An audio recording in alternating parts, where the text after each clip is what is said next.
हर दूसरे या चौथे इंसान को शुगर होती ही होती है। शुगर जो है से पूरे इंडिया में यानी पूरे वर्ल्ड में छा गई है और प्रत्येक घर में शुगर घुस गई है। तो जो लोग ज़्यादा दिमाग का इस्तेमाल कर रहे हैं और फिजिकल वर्क उनका ज़ीरो है, स्ट्रेस बहुत ज़्यादा ले रहे हैं, खाना बार-बार कुछ न कुछ अनियमित रूप से खा रहे हैं, भूख नहीं है फिर भी खा रहे हैं, तो ये शुगर का मेन रूट अभी है। तो जहाँ एक्सेसिव शुगर डिपॉजिट होगा, तो उस एरिया को डैमेज करेगा क्योंकि वहाँ का सेल वो शुगर को यूज़ भी नहीं कर पा रहे हैं और दूसरी बात है कि वो फंक्शनल को डिस्टर्ब कर रहा है। तो डिस्टर्ब जब फंक्शनल होगी तो जाहिर सी बात है कि कुछ न कुछ बीमारी तो साथ में ऐड हो ही जाती है ना। 4-5 तरह के दातुन मैं बताता हूँ, सुबह-सुबह करेंगे ना तो शुगर में बहुत हेल्प करती है।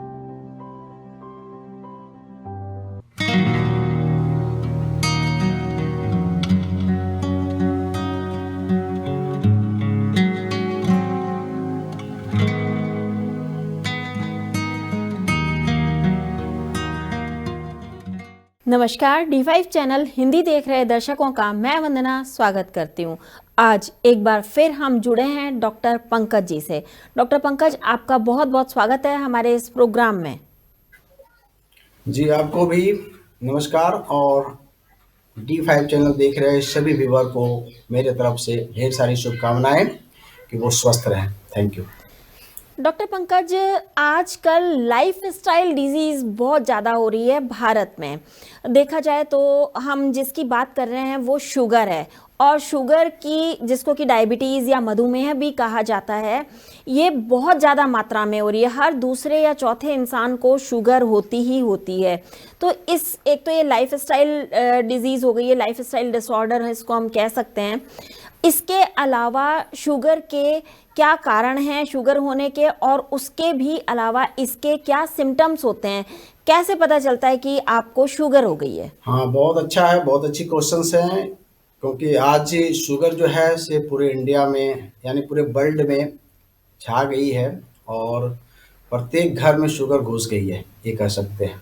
क्योंकि अगर हम शुगर का तुलनात्मक अगर देखें, तो जब हम बैक जाते हैं, हिस्ट्री देखते हैं अपना, यानी 100 साल पहले 50 साल भी पहले आप बैक जाते हैं, तो शुगर इतना नहीं थी, बहुत कम शुगर था।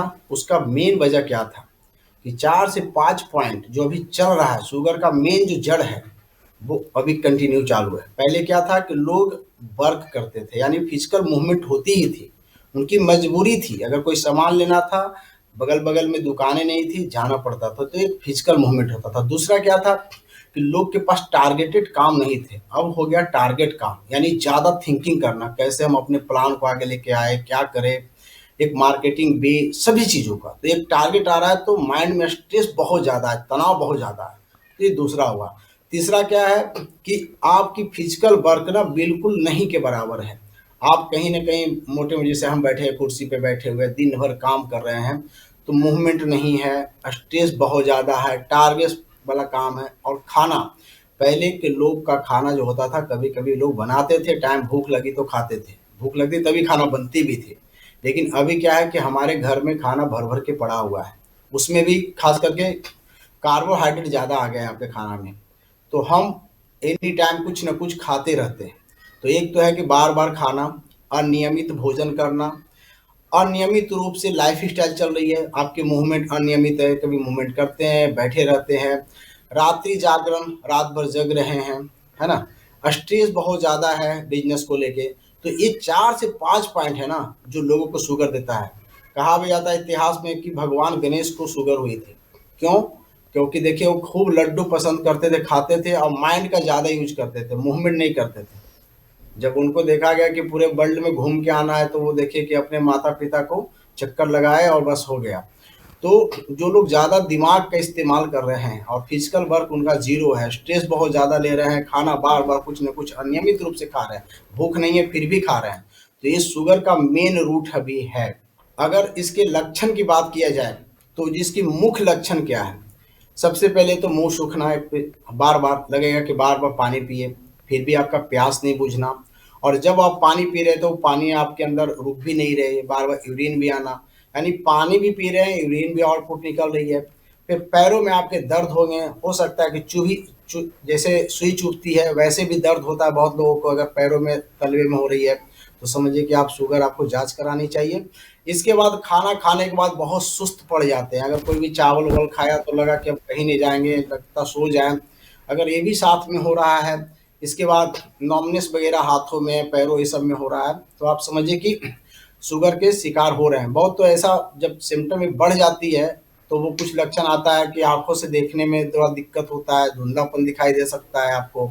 इसके बाद आप अगर कोई भी एक्सेसिव चीज आपने लिया तो उसका भी देखते हैं कि दुष्प्रभाव देखने को मिलता है। यानी अगर मान लिया कि आपने शुगर का भी इंटेक ज्यादा कर लिया तो वो दिक्कत होगा। इसके बाद भूख की स्थिति, यानी बार बार कुछ खाने का मन करेगा, खाना खाने के बाद भी संतुष्टि नहीं मिलेगी, लगेगा कुछ और खाएं कुछ और खाएं। पेटाइट होता है, मीठों की तरफ लगाव बढ़ने लगता है। तो ये सब लक्षण अगर आ रहे हैं तो समझिए कि आप शुगर की जांच करानी चाहिए और देखना चाहिए आपको। कहते हैं कि ये एक घातक बीमारी है, तो क्या इससे और भी बीमारियां होती हैं? बिल्कुल, घातक एक साइलेंट किलर इसलिए कहा गया है कि कहीं न कहीं हमारे ब्लड में फ्लो करती हैं शुगर, और सभी सेलों को चाहिए, न्यूट्रिशन चाहिए, उसको एनर्जी चाहिए, क्योंकि ये बर्न होता है। जब हमारा शुगर सेल के पास जाते हैं तो साथ में ऑक्सीजन रहता है और इसके साथ वो बर्निंग होता है, यानी एक तरह से वो जलता है और यूज हो जाता है। लेकिन हो क्या रहा है कि ये जब आपके ब्लड में रहेंगे, अनियमित खाना खा रहे हैं, इंसुलिन बहुत ज़्यादा निकलना चालू करती है, तो इसके वजह में क्या होता है कि हार्मोन इनबैलेंस हो जाएगा आपका। हार्मोन का मतलब कि इंसुलिन पहले इनबैलेंस होगी, धीरे धीरे आपके शरीर में वो ज़्यादा बढ़ने भी लगते हैं। और प्रॉपर वे में जब एक एक सीमित मात्रा से नहीं चलती है तो आपका मेटाबॉलिक जो ऑर्डर है वो पूरी तरह से डिस्टर्ब हो जाती है, जिसके वजह से फिर आपको बीपी भी हो सकता है आगे चल के, थायराइड भी बहुत लोग को हो जाता है, कैंसर्स तक चले जाते हैं। तो इस तरह से बीमारियां बढ़ने लगती है। अब जैसे कोई तरह का डिजीज हो गया, जैसे आंखों में कुछ प्रॉब्लम हो रही है तो वो भी ठीक नहीं होगा, कोई जख्म हो गया तो वो हील नहीं होगी। तो जाहिर सी बात है कि एक चीज, क्योंकि ये ब्लड में मूवमेंट कर रहा है, ब्लड तो पूरे बॉडी में घूमती है, और ब्लड में अगर शुगर एनी टाइम रहेगा तो कहीं भी जख्म हो जाएगी तो वो हील नहीं होगी। तमाम ऐसे कॉम्प्लिकेशंस आने लगते हैं और तरह तरह की बीमारी फिर ऐड हो सकता है। वो डिसाइड करेगी आपके बॉडी की आपकी कौन सी बीमारी होनी है। आपको हो सकता है कि आपकी आंखों का प्रॉब्लम हो सकता है कि आपका किडनी का प्रॉब्लम हो सकता है आपके पैरों का प्रॉब्लम है। तो जहाँ एक्सेसिव शुगर डिपॉजिट होगा तो उस एरिया को डैमेज करेगा, क्योंकि वहाँ का सेल वो शुगर को यूज भी नहीं कर पा रहे हैं। और दूसरी बात है कि वो फंक्शनल को डिस्टर्ब कर रहा है। तो डिस्टर्ब जब फंक्शनल होगी तो जाहिर सी बात है कि कुछ ना कुछ बीमारी तो साथ में ऐड हो ही जाती है ना। जब किसी को शुगर हो जाती है तो उसे क्या चीज़ खानी पीनी चाहिए और क्या चीज़ बिल्कुल नहीं खानी पीनी चाहिए? बहुत अच्छी क्वेश्चन है आपका। जब किसी को शुगर हो जाता है तो इसमें दोनों चीज को मैं एक साथ करूंगा कि अगर आप ये करते हैं तो जिनको शुगर नहीं है तो उनको शुगर नहीं होगा, और जिनको हो गया है तो इससे वो बाहर आएंगे। बहुत अच्छी क्वेश्चन है। सबसे पहले अपने दिनचर्या को सीमित करें, यानी आप एक अच्छा लाइफ स्टाइल जीने का प्रयास करें, यानी आइडियल लाइफ स्टाइल जिसको बोल सकते हैं। जैसे आपको भूख लगे तो खाना खाइए, और भूख से थोड़ा सा कम खाइए, ताकि एक्सिव शुगर को वो डिजॉल्व कर लेगा, पहले नंबर। ठीक है। इसके बाद क्या करना है आपको, टाइम बांधिए। एक टाइमिंग बहुत ज़रूरी होता है। जैसे मान लीजिए कि आपको सुबह में 9 बजे भूख लग रही है तो अपने हल्का खाना लिए, आपने उस समय खाया, एक 4 बजे का खाना खाइए, क्योंकि आपने कहीं ना कहीं टाइम मैनेजमेंट करना पड़ेगा। अब लोग क्या करते हैं कि रात को लेट लतीफ खाना खाते हैं, सोते हैं, खास करके शुगर वाले, तो ये दिक्कत होता है।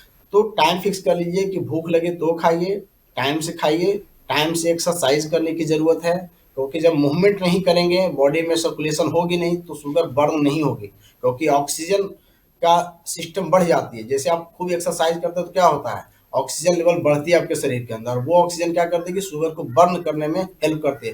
केवल इंसुलिन से शुगर बर्न नहीं होती है कि इंसुलिन है तो शुगर को सेल में डाल देगा, उसके लिए ऑक्सीजन की भी जरूरत पड़ती है। बिना ऑक्सीजन का वो जलेगी। जैसे आपके पास माचिस है और आपके पास कुछ जलावन है तो वो जलेगी नहीं जब तक वहां पे ऑक्सीजन नहीं रहेगी, हवा नहीं रहेगी। तो कहा जाता है कि बॉडी के अंदर भी शुगर अगर बर्न होना है, एनर्जी में कन्वर्ट होना है, तो वहां पे ऑक्सीजन चाहिए। तो हमें एक्सरसाइज बहुत जरूरी है। सुबह जब भी सुबह शाम आप एक्सरसाइज कर पाते हैं तो बहुत अच्छा है। इसके बाद लगातार कहीं भी 1 घंटा 2 घंटा लगातार नहीं बैठिए, सीटिंग कीजिए, 45 मिनट 50 मिनट कीजिए, थोड़ा सा मूवमेंट कर लीजिए।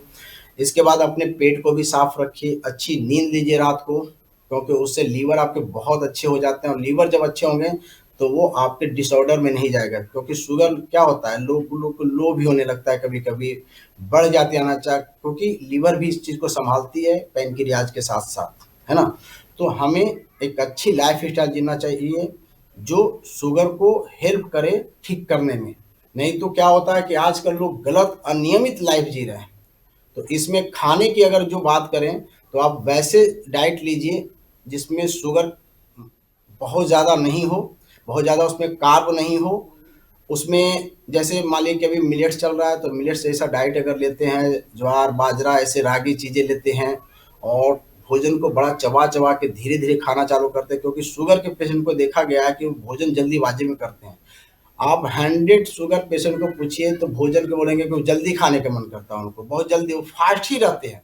तो यहाँ पे उनको अगर वो स्लो खाते हैं तो ये बहुत अच्छा काम करेगा। इसके बाद शुगर पेशेंट को बोलिए दातुन करने के लिए, बहुत अच्छा। ठीक है वो मुंह नहीं धो पाएंगे सही से, लेकिन 4-5 तरह के दातुन मैं बताता हूँ, सुबह सुबह करेंगे ना तो शुगर में बहुत हेल्प करती है। जैसे करंज एक आती है, नीम आता है, इसके बाद एक अरनी का पेड़ होता है, उसके भी दातुन होते हैं, बबूल के दातुन होते हैं, चिड़चिड़ा जिसको अपा मार्ग बोलते हैं उसके दातुन होते हैं। अगर आप दातुन करना चालू कर दें ब्रश के जगह पे, कोलगेट के जगह पे, तो आप इस शुगर में बहुत हेल्प करते हैं, और साथ में बहुत सारी बीमारियों से बच भी जाएंगे। इसके बाद आप फैट की चीज़ें जो आप ले रहे हैं बहुत ज़्यादा, जैसे आप कार्ब ले रहे हैं, तो उसके जगह पे प्रोटीन थोड़ा सा इंटेक बढ़ाइए, प्रोटीन का इंटेक बढ़ा लीजिए। सैलेड वगैरह आप चालू कीजिए खाना, जो भी आप सैलेड आपको पसंद है जो डाइजेस्ट होता है। ऐसे बहुत लोग हैं जिनको सैलेड खाते हैं लेकिन डाइजेस्ट नहीं होती है, क्योंकि उनका डाइजेस्टिव सिस्टम बहुत कमज़ोर होता है। तो वहाँ पे भी आपको इस पे केयरफुल करके देखना चाहिए। और एक तुलसी का काढ़ा, जिसको भी शुगर है वो तुलसी दालचीनी उनके लिए वन ऑफ द बेस्ट है, और सिंपल है, घर पे है। तो क्या करें, 7 से 8 तुलसी के पत्ता ले, एक छोटा सा दालचीनी का टुकड़ा ले, इसको लगभग लगभग 1.5 से 2 कप पानी में उबालिए, सुबह सुबह इसको लीजिए, और शाम को भी आप इसे ऐड कीजिए। तो ये आपके लिए बहुत ज़्यादा बेनिफिशियल होगा। और साथ में जिनको पित्त ज़्यादा नहीं बढ़ता है तो वो मेथी मेथी को भिगो दें। कितना, हाफ चम्मच मेथी को रात को भिगो 1 कप पानी में, फिर उस मेथी का पानी को थोड़ी सी उबाल करके हल्की गुनगुना पीजिए, और मेथी को अंकुरित करके थोड़ा सा आप खाना चालू कर दीजिए। शुगर में बहुत हेल्प मिलता है। और कम से कम खाली पैर जहाँ पे ज़मीन अच्छी हो वहाँ पे चलने का प्रयास कीजिए। इसके बाद आप मंडूक आसन कीजिए, मंडूक नहीं आता तो कम से कम ये वाला झुकने वाला होता है, ताकि एक एक्टिवेट होगा, आपके पेनक्रियाज वगैरह हो जाते हैं, तो ये करना चाहिए। ताली बजाइए, स्ट्रेस को जितना हो मैनेज कीजिए, खुश रहने का प्रयास कीजिए। और सबसे बड़ी बात है कि दवा, बात बात पे दवा लेना, तरह तरह की दवाइयाँ ले रहे हैं उसको बंद कीजिए, इससे आप शुगर से निकल जाएंगे बहुत जल्दी। लेकिन जो शुगर की दवा खाएंगे ज़िंदगी भर नहीं निकल पाएंगे। और क्या होता है, क्योंकि एक्सेस शुगर किडनी को मिल भी नहीं पाता जो ज़रूरत है, और किडनी भी खराब होने लगती है। हम कहते हैं कि शुगर की दवाई लेकर के किडनी को बचाया जा सकता है, लेकिन उल्टा हो रहा है, क्योंकि किसी को भी एनर्जी लगातार नहीं मिलेगा तो क्या होगा। तो क्या होता है कि शुगर तो आपके ब्लड में है लेकिन किडनी को नहीं मिल पा रहा है। तो इस तरह से हम खतरनाक चीज़ों में फंस जाते हैं। इसलिए मैं कहूँगा कि शुगर एक लाइफ स्टाइल डिजीज है, हमें इसको ज़रूर ध्यान रखना चाहिए। और छोटे छोटे जो मैं ट्रिक बताया हूँ आप करके देख लीजिए, निश्चित आपको बहुत ज़्यादा आराम मिलेगा, और बच भी जाएंगे शुगर से। जिनको इंसुलिन लगता है, क्या उनका इंसुलिन लगना बंद हो सकता है? देखिए, टाइप 2 वाले डायबिटीज अक्सर क्या होता है, देखने को आता है कि सबसे पहले उनको शुगर होता है। जैसे अचानक किसी को फीवर आया, अब ब्लड टेस्ट हुआ तो पता चला इनको शुगर हो गई। कुछ लोगों को कभी चोट उठ लगती है, कोई एक्सीडेंटल है, पता चला कि इनको शुगर, उनको पता पहले नहीं था, वहाँ से उनकी दवाइयाँ चालू होती है। तो बहुत लोग को एक्सीडेंटल मामला होता है और वो चालू करते हैं दवाइयाँ, शुगर उस समय स्पाइक करती है, बढ़ती है, अपने आप को सुरक्षित करने के लिए बॉडी बढ़ाती है। तो वहाँ हम गलत, यानी 30 से 40% आदमी हैं जो अचानक वो दवा स्टार्ट करते हैं, क्योंकि किसी तरह से उनका ब्लड टेस्ट हो गया, शुगर आ गया, तो इस तरह से वो तो गलत कर रहे हैं। तो उनकी शुगर तभी वो ठीक होगा, तभी अब क्या होता है कि ये तो अब दवा लेने लगे, अब ज़रूरत तो थी नहीं बॉडी का, तो लगातार जब ज़्यादा दवाई लेंगे तो कुछ दिन तो शुगर को मेटाबॉलिक कर लेगा, सेल में देगा।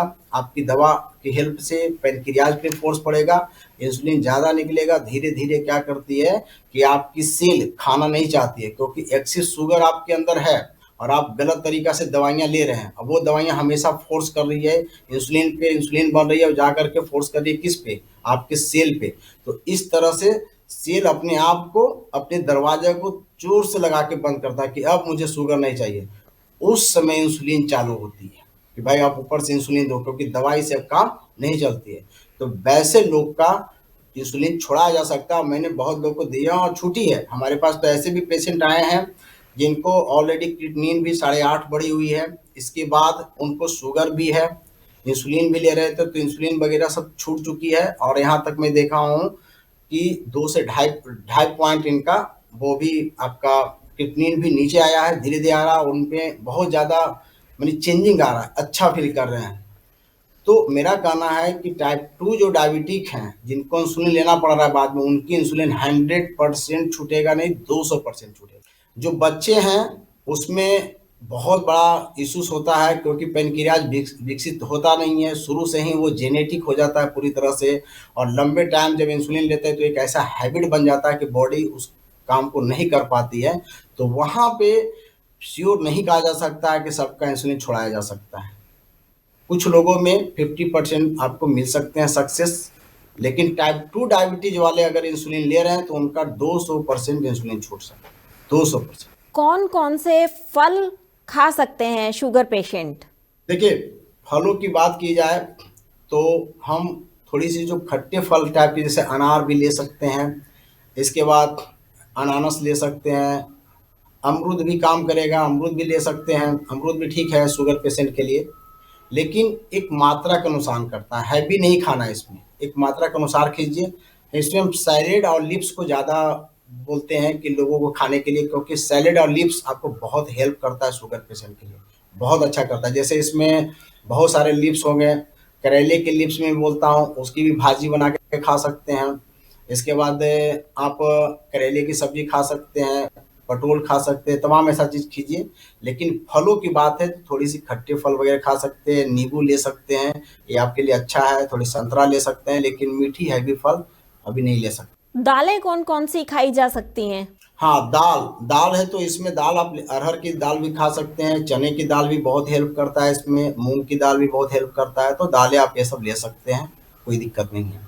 बस केवल डाइजेस्टिव सिस्टम सही रहना चाहिए कि दाल ले रहे हैं तो कहीं गैस तो नहीं बन रहा है, ये देखना बहुत ज़रूरी है।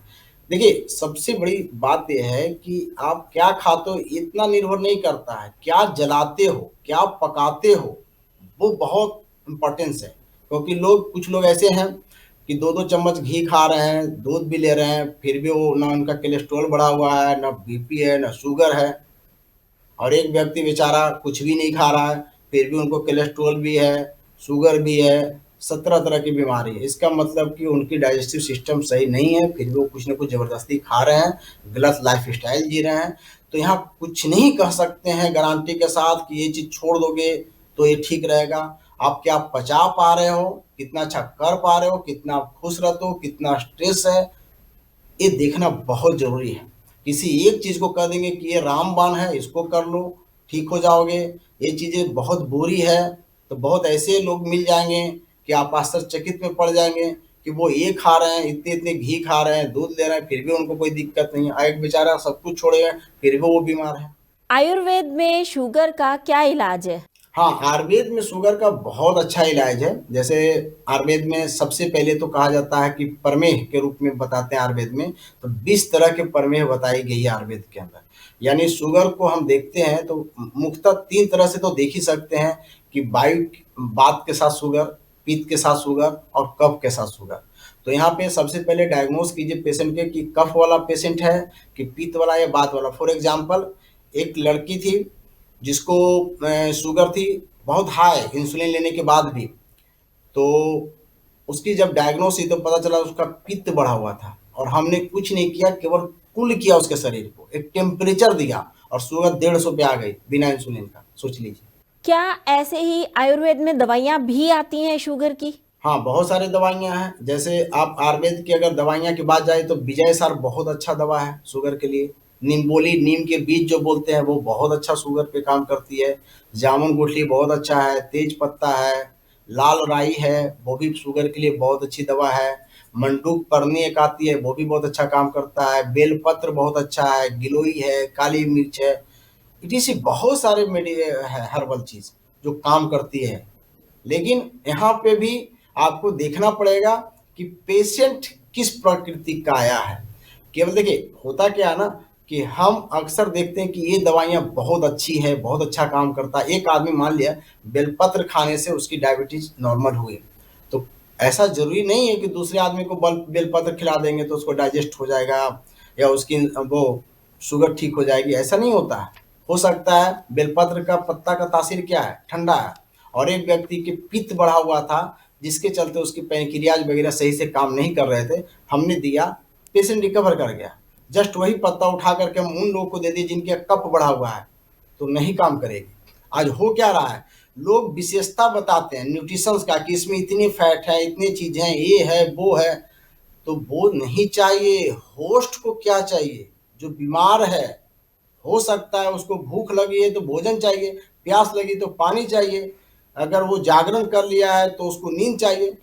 भाई नींद भी लेना बहुत अच्छी है, पानी भी बहुत अच्छी है, भोजन भी बहुत अच्छी है, लेकिन चाहिए क्या, लोग ये नहीं पूछते हैं, बस अपना विशेषता बताते हैं कि हमारे पास ये चीज है, ये मेडिसिन है, तो हल्का मचा देगा। मैं गारंटी के साथ बोलता हूँ ये झूठ बोलते हैं उन लोग।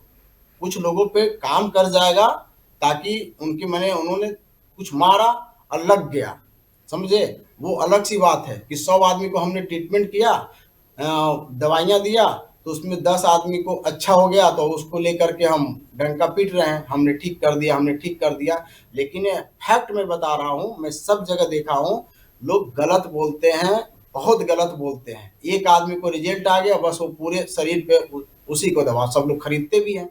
तो एक दवा सबको सेट नहीं करती है, ये चाहे कितना भी बेहतरीन औषधि क्यों ना हो, अगर ये बोलते हैं तो गलत बोलते हैं। इसलिए तासीर देखना जरूरी है कि बात पित्त वाला है, पित्त कफ से है, कफ पित्त है, कोई भी हो सकता है और वो शुगर आपको दे सकता है, तो हमें वो देखना होगा, तभी आप वो करते हैं दवाई। आपने काढ़े की बात करी थी, तो कौन कौन सी पत्तियों का काढ़ा शुगर पेशेंट को पीना फायदेमंद होता है?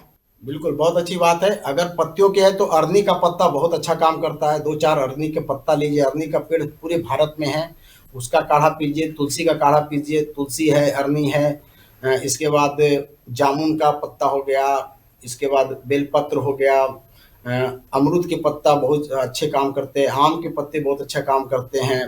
तो इन सब पत्तों को, यहाँ तक कि आप इसका क्या बोलते हैं, करेले के पत्ते को उबाल के पीजिए, सदाबहार लीजिए। तो ये सब पत्तियों को थोड़ा थोड़ा एक एक दो दो करके उबाल लीजिए 300 ml पानी में, एक एक पत्ता ले लीजिए और 300 ml पानी उसको 150 ml कर लिए, थोड़ा थोड़ा आप दिन में 3 बार पी सकते हैं, बहुत अच्छा काम करता है। और चाहे तो इन पत्तियों को पेस्ट बना करके ना, पेस्ट बना लीजिए और एक किसी भी बर्तन में थाल में रख लीजिए और उस पर पैर रखिए आधा घंटा के लिए। तो ये दोनों बहुत इफेक्टिव है, सस्ता है। इसमें एक शरीफा भी आता है, फल शरीफा बोलते हैं, उसकी पत्ती भी बहुत अच्छा काम करते हैं। चाहे तो इन सारी पत्तियों को हल्का छांव में सुखा करके पाउडर बना करके थोड़ा थोड़ा इसको आप ले भी सकते हैं, तो ये भी काम बहुत अच्छा करेगा। डॉक्टर पंकज, आपने शुगर के बारे में हमें बेहतरीन जानकारी दी। जानकारी देने के लिए आपका बहुत बहुत धन्यवाद। Thank you, thank you. अगले एपिसोड में आपसे फिर मुलाकात होगी, तब तक के लिए नमस्कार।